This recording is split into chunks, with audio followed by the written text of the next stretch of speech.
Apa yang mendorong Bapak mau jadi Bupati di Bengkayang? Terpanggilan saya.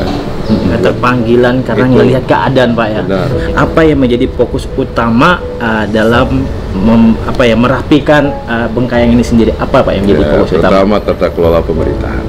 Kelemahannya di Bengkayang ini belum ada reformasi birokrasi di Capil. Belum ada. Ke depan kami akan buat namanya aplikasi elektronik Amindu. Elektronik administrasi kependudukan. Pak, ini kita udah ngomongin banyak hal nih tentang membangun Bengkayang. Nah, kita ngelihat setengah dari penduduk masyarakat Bengkayang ini 50%-nya itu bisa dikatakan petani, Pak. Betul. Bahkan petani ini bisa dikatakan betul. Jadi ini akan kita lakukan ke depan.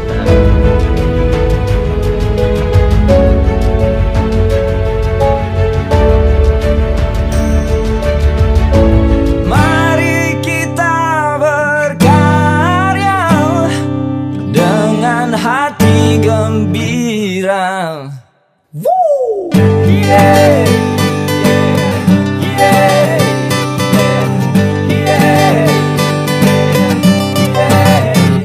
Udah sekian lama nggak ketemu gitu ya.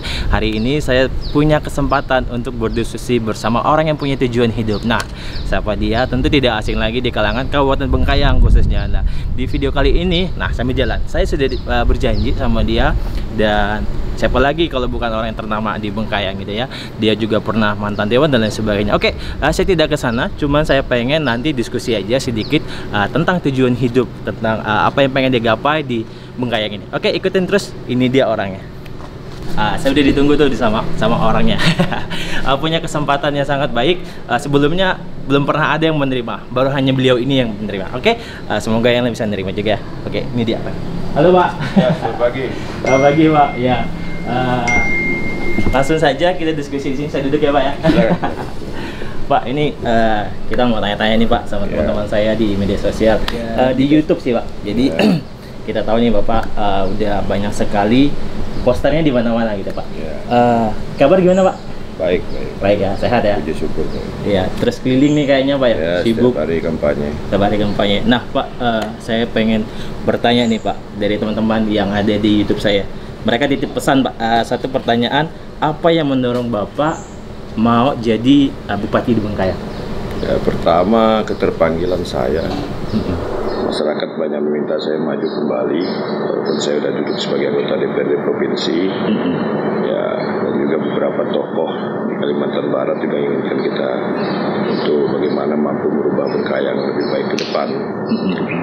Nah, itu saya juga izin ke orang tua saya, Kak Kubus Luna.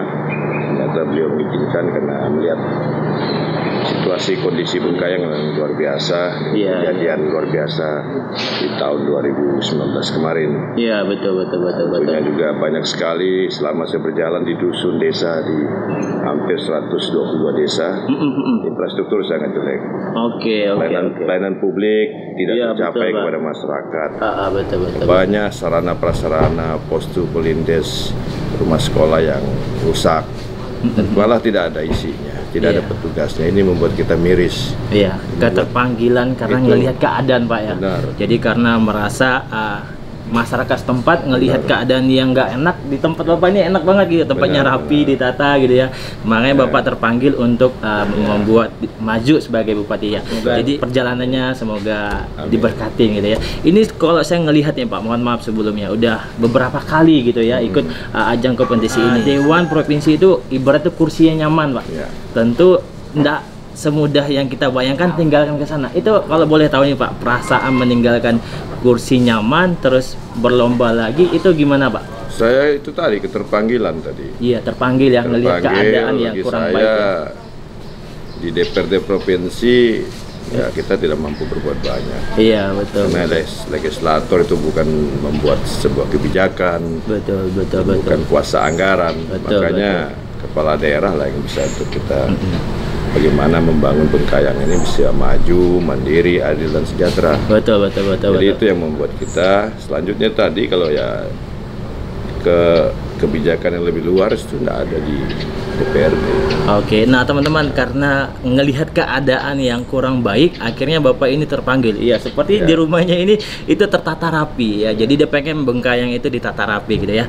Nah, Pak, saya pengen tanya lagi nih. fokus nanti, fokus utama. Biasa kan kalau kayak kita ngelihat itu ada fokus utama. Apa yang menjadi fokus utama dalam merapikan Bengkayang ini sendiri? Apa Pak yang menjadi fokus utama? Pertama, tata kelola pemerintahan. Tata kelola pemerintahan ya. Reformasi birokrasi kita sesuaikan dengan undang-undang aparatur sipil negara. Betul ya. Para pegawai baik dia eselon, non eselon ya.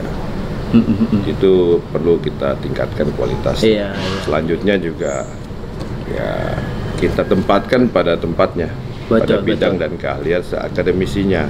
Selama ini saya lihat itu yang kurang berjalan. Betul. Baperjakat hanya sebagai lambang baperjakat, tetapi tidak pernah dilibatkan oleh pemerintah terdahulu. Jadi ini yang kita akan buat. Pertama, tata kelola pemerintahan yang terbuka dan bersih. Kecepatan juga Pak ya. Betul, kecepatan dan juga KTP kita ngelihat mengedepankan pelayanan publik. Itu betul. namanya pelayanan publik. Mengedepankan pelayanan publik dengan sistem informasi dan telekomunikasi. Betul. Maka ke depan kita pelayanan publik di sistem administrasi kependudukan itu dari 2012 KTP KK sudah gratis. Betul Pak. Hanya kelemahannya di Bengkayang ini belum ada reformasi birokrasi Capil. Belum Maka ada. ke depan kami akan buat namanya aplikasi elektronik Amindu. Elektronik administrasi kependudukan. Nanti orang membuat KTP itu tidak lagi ke kantor Capil, cukup di desa kita buat aplikasinya, itu yang kita lakukan. KK KTP, akte, dan juga mempermudah pembuatan izin di kantor PTSP. Ini buat IMB lama sampai ada setahun, kan sangat miris. Betul. Kita tidak mendukung pemerintahan Jokowi maupun pemerintahan Pak Sutarmiji karena tadi pelayanan publik itu harus dipermudah, betul Pak. Dan masyarakat itu dilayani. Kalau ini pelayanan sudah baik di pelayanan administrasi kependudukan, kesehatan, pendidikan, sosial kemasyarakatan, kemudian keibadahan itu harus kita benar-benar terbuka dan benar-benar menyentuh masyarakat. Secepat mungkin Pak ya. Selama ini kita tahu buat KTP itu lama Pak. Nanti kita buat aplikasi. Biar cepat ya, tinggal satu genggaman udah semua. Malah lari ke smartphone. Makanya kita akan buat namanya Desa Smart nanti di situ. Oke Pak. Nah itu kan tata kelola pemerintahan di khususnya di pemerintahan nih Pak. Nah kita tahu nih di Bengkayang yang saya lihat secara pribadi Pak, banyak sekali masyarakat itu gini Pak, pola pikirnya tuh tertinggal Pak. Nah saya lihat di baliho Bapak SDM unggul, artinya SDM itu bukan berarti orang yang di pemerintahan, tetapi di luar pemerintahan. Nah apa yang ditawarkan nih Pak? Kalau ya kita tahu politik pasti janji itu udah basi Pak, tapi cara masyarakat itu sebenarnya sekarang itu membutuhkan cara. Bagaimana sih sosok Bapak Darwis ini membangun masyarakat yang dimaksud dengan SDM unggul itu gimana Pak? Mungkin bisa dijabarkan ke kita gitu Pak, caranya Pak. SDM unggul itu pertama sumber daya manusia unggul itu pegawainya dulu kita unggulkan, pemerintahan udah pegawai negerinya, gurunya, tenaga medis. Itu kita buat bimbingan teknis untuk mereka, pelatihan untuk mereka, sertifikasikan untuk mereka sesuai bidangnya. Habis itu kita juga menyekolahkan mereka agar tingkatan kualitas untuk dia memimpin atau jadi aparatur pemerintahan untuk berjalan dengan baik. Itu yang pertama. Yang kedua, SDM unggul itu siapa? Masyarakatnya. Di situ ada petani, ada pekebun, ada buruh, ada nelayan, dan kaum perempuan. Ini juga kita harus buat bimbingan teknis untuk mereka, kita pelatihan untuk mereka. Apabila perlu kita sertifikasikan mereka sesuai bidangnya, ya kita tingkatkan juga mereka, kita sekolahkan agar nanti mereka jadi petani yang handal, yang unggul, pekebun yang unggul, orang peternakan yang unggul, di bidang pariwisata yang unggul. Ya anak-anak muda kita kan kasih guide, nanti bisa jadi pengangguran tidak ada lagi. Ini yang kita katakan masyarakatnya juga harus unggul. Itu pertama. Yang kedua, yang ketiga, siapa yang harus unggul? Anak-anak kita yang sekolah harus unggul. Nanti anak-anak tamat SMA, SMK itu kita buatkan anggaran tuh beasiswa utusan daerah. Kita cari dari dusun, desa, kita libatkan aparatur situ. Juga catatan sipil, dinas sosial, dan dinas pendidikan. Kenapa ada tiga dinas ini yang saya kontrol langsung dari Pak Bupati? Pertama, saya mau tahu nih dinas Capil, apakah orang Bengkayang bukan? Yang kedua, dinas sosial, apakah dia mampu apa tidak? Yang ketiga, dinas pendidikan untuk apa? Kecerdasannya. Nanti intinya utusan daerah itu kita sekolahkan anak tidak mampu, yang cerdas. Kita kerjasama dengan Universitas Tanjung Pura, universitas yang ada di Kabupaten Bengkayang, agar kita bisa mengisi ruang guru yang kosong, tenaga medis yang kosong, pertanian, perkebunan, termasuk teknik sipil kita kurang. Terdidik semua. Ya, inilah yang akan kita buat program ke depan. Selain dari APBD, kita juga akan memanfaatkan dana CSR. Iya, betul, Pak. Jangan dana CSR dibocor dipakai untuk korupsi. Ini gunakan untuk pendidikan, Betul, untuk Pak, kesehatan, untuk keibadahan, sosial kemasyarakatan. Termasuk kita juga akan membuat sebuah foundation. Iya, betul. Orang kita yang anak-anak Bengkayang, pengusaha Bengkayang berhasil Jakarta, kita minta perpuluhan kepada mereka. Betul, Pak. Iya. Inilah yang akan kami kerjakan. Saya punya mimpi bukan itu aja. Orang Bengkayang bisa sekolah ke luar negeri kok. Oh, iya, Di iya. Jerman gratis. Iya, Kita pendidikan hanya gratis. sekolahkan mereka 6 bulan, pakai biaya APBD untuk dia belajar bahasa Jerman. Iya, betul. Nanti dia tes lulus di Dresden, di Bayern Munchen. Iya. Ya, di Munchen mereka bisa sekolah. Bawa ilmunya ke sini gitu, Pak ya. Ya kerja, otomatis kalau dia kerja, dia berpenghasilan, dia udah mengurangi kemiskinan keluarganya. Iya, betul, Pak. Ini yang akan Setuju. kami buat. Iya. Itulah SDM unggul. Kenapa Bengkayang mantap? Mantap itu maju. Maju.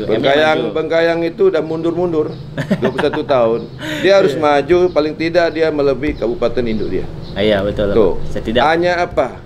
Adil. Maju di bidang pembangunan, pelayanan publik, dia Iya. juga harus adil. Iya, betul. Ya, karena untuk adil untuk dari Siding sampai ke kepulauan terus adil Iya, pembangunan. pembangunan merata gitu, Pak ya. N-nya Jalan-jalan. apa? Nasionalis. Iya, tidak Karena memandang ras, agama Betul. gitu ya. Kedua di sini miniatur Republik Indonesia dari Bengkayang. Bapak-bapak, adik-adik mau cari suku apapun ada di Bengkayang. Agama Islam, Iya. Kristen, Katolik, Hindu, Buddha, Ada Konghucu, Kahariangan pun ada di Bengkayang. Ada juga ya kan? Ada. Jadi kita harus oke, rangkul oke. semuanya. Jadikan sebuah kekuatan yang namanya nasionalis. Kebetulan saya pasangan nasionalis. Iya, betul. Saya betul, berani menggandeng seorang Muslim dan seorang Melayu untuk jadi pasangan saya. Kenapa? Kita tidak Membuktikan bisa ya, kerja Pak, ya? sendiri. Betul, Pak, betul, betul. Ya kan? Betul. Kita harus komunikasi dengan pemerintah provinsi, Betul. dengan pemerintah pusat. Ya. Yang Bahkan kalau bisa ke luar negeri kan. notabene juga orang-orangnya yang itu yang akan kita bawa dananya untuk membangun daerah kita. Oke. APBD kita hanya 1 triliun, tidak mungkin mampu. Oke, Pak. Nah, ini Baik. T-nya apa? Terdepan. Terdepan. Dari mantap tadi, M maju, A adil, N nasionalis. T terdepan, kita masih tertinggal. Iya. Desa aja banyak 60 lebih desa tertinggal. Oh iya. Ya, Kurang. jadi dia harus terdepan, tidak lagi terbelakang, apalagi tertinggal. Iya. A-nya apa? Pemimpin tuh harus amanah.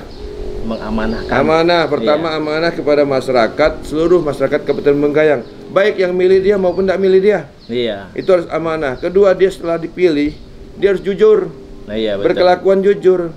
Artinya jujur, dia tidak korupsi, Betul. tidak mau dipungli. Iya, Itu jujur. betul. Kedua, dia punya amanah itu dia berakhlak.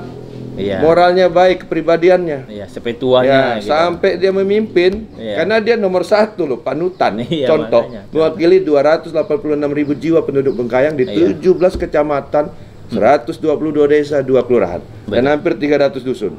Dia adalah seorang orang nomor 1. Kalau akhlaknya sudah tidak baik, Iya. gimana orang luar mau lihatnya? Ya Betul, begitulah masyarakat Bengkayang. Betul, Pak. Iya, itu Karena tadi. dia akan yakin dengan agamanya, dia takut dosa. Itulah amanah. Akhlaknya tadi ya, Pak ya. P-nya apa? Peduli kepada masyarakat Kabupaten Bengkayang. Peduli akan kebudayaan di Kabupaten Bengkayang. Malah budaya ini jadi potensi wisata ke depan. Betul, Pak. Kita buat event budaya Jawa, event budaya Dayak. Di situ ada berapek sawah, Gowia, naik dango, Makadio. Betul, Ya kan? betul. Ada nyobeng, ada nyabang. Ini bisa jadikan event. Betul, betul. Kalau ada event, itu orang keluar rupiah, Pak. Betul, Pak. Kami juga. Saya ini. di Pontianak orang event, Pak. Saya di Ya, Pontianak. nanti kita bangun Betul. event. Saya tertarik dengan kawan saya Bupati Banyuwangi Aswaranas. Oke. Aswaranas kan seorang bupati visioner. Dulu dia buat event 1 bulan dalam sekali. Habis itu 12 kali. Ujung-ujung hampir setiap hari ada event. Iya, hampir setiap hari. Ada orang datang ke Banyuwangi. Infrastruktur diperbarui. Tempat Iya. wisata ada. Ujung-ujungnya apa? Hampir mengalahkan Bali sampai sekarang. Itu yang Iya. saya mau buat mimpi Iya, ke depan. betul, Pak. Nah, peduli kepada kebudayaan yang jadikan event tadi. Iya, betul. Agar Pak. tidak terjadi gesekan. Orang tahu ini budaya orang Oh, Madura, iya. Ronggeng, budaya orang Jawa, Cap Gome, budaya Cit, Tionghoa, ya kan? Naik Betul, dango, budaya atau berapek sawah, budaya orang Dayak Iya, di sini. iya, betul. Jadi ini akan kita angkat dan Iya. itu bisa menghasilkan pendapatan masyarakat, Betul, dan Pak. pendapatan asli daerah. Betul, Pak. Selanjutnya siapa lagi yang akan dijadikan P? Peduli terhadap lingkungan. Iya. Saya orang akan konsen di kita situ. juga, ya. Karena habitat kita sudah mulai banyak yang rusak. Betul. hutan gundul rusak yang keruh. Ya sungainya ini akan Banyak permasalahan kita juga, Pak. mau Ya, Bengkayang jadi paru-paru dunia. Itulah Betul. SDM unggul Bengkayang mantap. Oke, wah ini sangat menggugat semangat saya, Pak. Makanya Karena itu juga saya harus juga pilih yang cerdas sebagian orang event, Pak. Ya, jadi karena saya tuh di IO, Pak, di Pontianak biasa Nih. beberapa event yang saya garap. Jadi sejalan. Saya nanti eventnya Bang, event tuh saya buat event sport, event seni, Iya, jadi event budaya dan event wisata alam. Oke, Pak, ini kan kita udah ngomongin banyak hal nih tentang membangun Bengkayang. Nah, kita ngelihat setengah dari penduduk masyarakat Bengkayang ini 50%-nya itu bisa dikatakan petani, Pak. Betul. Bahkan petani ini bisa dikatakan petani yang kurang maju. Kalau di Jawa, Pak, di Batu saya ngelihat petani mereka begitu diayomin, Pak, sama pemerintahnya. Apa nanti langkah yang Bapak akan tawarkan ke petani? Bukan janji, Pak, tapi cara yang ditawarkan ke petani. Karena petani kita tahu mereka udah pasti ngelihat oh ini politik gitu kan. Nah, tapi ini cara, Pak. Ya. Jadi cara apa yang ditawarkan ke petani-petani yang kurang maju, yang tidak ada urus izinnya? Karena kalau misalnya satu daerah dikatakan maju ada izin petaninya. Nah, apa yang ditawarkan bagi petani yang ada di Bengkayang, Pak, khususnya, Pak? Ya, saya tuh misi keempat saya tentang itu. Misi ketiga saya tentang pembangunan infrastruktur dasar, jalan jembatan, pengairan, jalan usaha tani, air bersih, listrik dan telekomunikasi dengan memanfaatkan ketersediaan sumber daya alam yang ada di Bengkayang. Misi keempat untuk mendukung misi keempat ini tentu infrastrukturnya dulu. Betul, Pak. Betul. Baru kita misi keempat memajukan pertanian, perkebunan, perikanan, peternakan, jasa perdagangan dan pariwisata sebagai kekuatan ekonomi di Kabupaten Bengkayang. Jadi pertanian ini penting, hanya 50-60% itu masyarakat Bengkayang itu petani, Pak. kebun. Dan saya akan menjadikan Bengkayang ini sebagai kabupaten pertanian nomor 1 di Kalimantan Barat. Ya, intinya tentunya sumber daya manusia di bidang pertanian juga harus kita tingkatkan. Iya, jadi memang peningkatan artinya fokus juga ya. PPL-nya juga kita latih. Oke. Dinasnya kita awasi ya. Oke. Selama ini kan dinas tidak pernah diawasi. Betul, Pak. Ya, kalau saya intinya ngomong jujur, selama Pak, saya menjadi ya. anggota DPRD pengawasan kurang. Betul, Pak, betul. Tuh ya. Nah, selanjutnya apa? Tentunya kalau udah PPL-nya kita tingkatkan kualitasnya, dia juga harus bagaimana memberikan ruang kepada petani, pekebun ini membuat kelompok-kelompok tani. Iya, Selama ini saya lihat birokrasinya terlalu berbelit. Betul, Pak, agak susah. Agak susah. Ini saya ke depan harus banyak membuat kelompok-kelompok tani, ternak, kelompok kebun, ya, nelayan supaya apa? Saluran bantuan pemerintah provinsi, Banyak, Pak, sebenarnya. pusat dan kabupaten tuh nyalurnya di situ, Betul, Pak. ya. Itu. Nah, ya. Pendidikan juga petaninya, kita harus bimbingan teknis mereka, kita latih, kita edukasi. Bagaimana meningkatkan produktivitas dari taninya. Iya, betul. Ya, bagaimana cara menggunakan pupuk. Betul, Pak. Bagaimana Bahkan cara kalau saya menggunakan lihat, Pak, alsintan. Betul. Ini yang harus kita buat ke depan agar produktivitas pertanian. Dan kedua, kita harus buat klaster. Iya, betul. Ini cocoknya kecamatan ini apa? Padi kah? Ini apa? Kopi Sayur kah? kah? Gitu ya. Sayur kah? Kayak 17 dengan Sanggoledo dengan seluas itu kan cocoknya sayur. Betul, mereka sampai ke Nah, Pontianak, ini Pak. nanti kita buat kawasan agrobisnis terpadu dan terminal sayur di Sanggoledo dan 17. Oke, Pak. Inilah untuk peningkatan produktivitas pertanian. Intinya kita permudah birokrasi untuk bentuk kelompok. Oke. Kalau kelompok tani sudah terdata dengan baik, sudah banyak area pertanian kita data dengan baik, kita akan minta kuota pupuk kepada pemerintah, Oke. provinsi dan pusat. Selanjutnya Atau kita kementerian, ya? awasi, ya, awasi. Betul. Bibit dari Kementan, pupuk subsidi dari Kementan itu kita awasi. Betul. Selama ini kan tidak pada pengawasan, makanya langka. Iya. Makanya dapat bibit Tidak jagung pernah. bule. Betul, Ini yang saya tidak mau ke depan. Saya langsung turun, Pak. Betul, Pak. Saya langsung jadi seorang eksekutor yang turun ke situ. Iya, selain Jadi ini yang melihat- cara saya untuk meningkatkan itu. Oke, baik, Pak. Mindset Ini diubah. ngomongin soal petani nih, Pak. Nah, tentu petani didukung sama ibu-ibu nih, Pak. Ya kan, kalau bapak atau suaminya bekerja sebagai petani, ada nggak yang ditawarkan untuk ibu-ibu, Pak? Atau peran emak-emak ini sangat lumayan, Pak. Bisa dikatakan 20-30% pembeli emak-emak, Pak. Nah, itu apa yang ditawarkan bagi ibu-ibu di luar dari ibu PKK, khususnya ibu-ibu yang di rumah yang tidak punya tujuan atau membantu suami tadi. Itu ada nggak sih, Pak, yang ditawarkan dari visi Bapak untuk membangun Bengkayang itu sendiri, Pak? Ada lah ibu-ibu, makanya kita bentuk tim aja Serikandi Ibu-ibu. Iya. Pandi perempuan ya. Ini nanti dia akan ke ekonomi kreatif. Tetap ke ekonomi kreatif ya, untuk ibu-ibu ya. Ada juga yang juga jadi petani. Betul. Ya Oke. kan? Tapi petani kan barang mentah, gimana kita kelola jadi barang jadi sebuah ekonomi kreatif. Iya. Nanti ada tambah penghasilan ibu-ibu ini Lewat kepada ibu-ibu. keluarganya. Oke, baik Jadi Pak. ini Itu akan satu kita paket buat, ya terhadap petani, Ini khususnya yang akan petani. kita ke depan kita jaring dan kita akan juga memberikan pemahaman tentang UMKM, tentang baiknya koperasi. Betul Pak, betul. Ya, agar ibu-ibu ini juga bisa juga Terlibat lah ya. membantu ekonomi keluarga.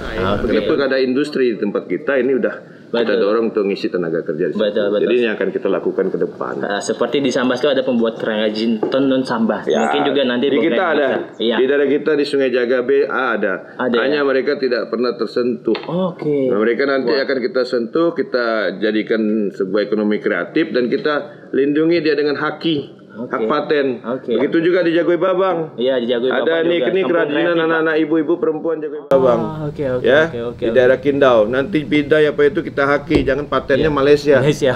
Nah, ini yang tentunya ekonomi kreatif ini Iya, kita iya. kembangkan.